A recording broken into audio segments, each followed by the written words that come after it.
Hello viewers, আসসালামু আলাইকুম।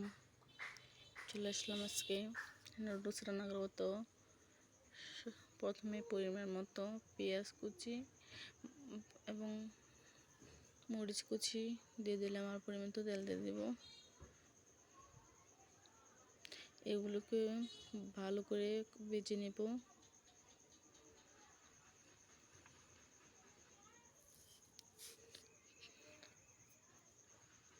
আপনারা চেষ্টা করবেন ভালো করে ভেজে নেওয়ার জন্য।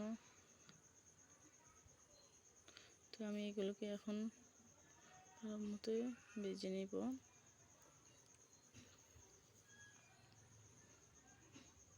তো এখন আমার দেখেন কি সুন্দর করে ব্রাউন কালার আসছে। তো এখন আমি এখানে দিয়ে দিব আগে থেকে ভেঙে রাখা নর্মাল ফ্রিজ থেকে আধা ঘন্টা আগে নামিয়ে রাখা ডিমগুলো। তো এখানে আমি ডিমগুলো দিয়ে ভালো মতো নাড়াচাড়া করে ভেঙে ফেলবো।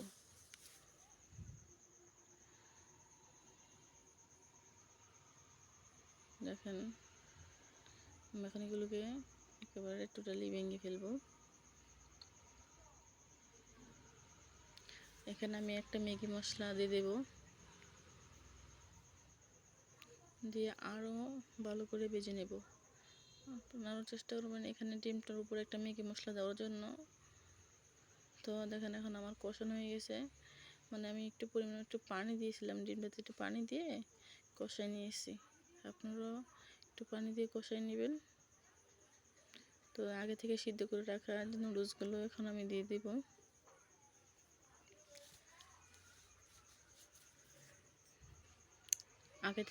আগেই নুডলস সিদ্ধ করে পানি ঝরিয়ে নেবেন।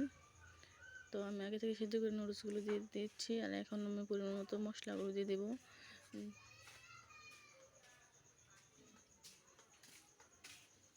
মশলাগুলো দিয়ে ভালো মতো নেড়ে চেড়ে দেবো যাতে নিচ দিয়ে না লেগে যায়।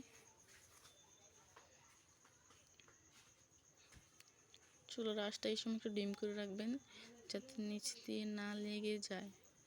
তো এখন আমি আস্তে আস্তে সবগুলো মশলা একসাথে অ্যাড করে ফেলব এবং যা ছিল সমস্ত মশলা দিয়ে দেব।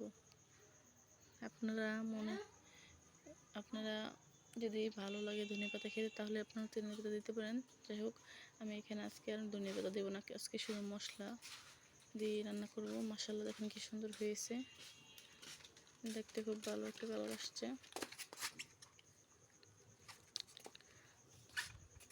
তো আমি অন্য কোনো ভিডিও নিয়ে দেখা হবে। ভালো থাকবেন এবং সবাই সাবস্ক্রাইব করবেন।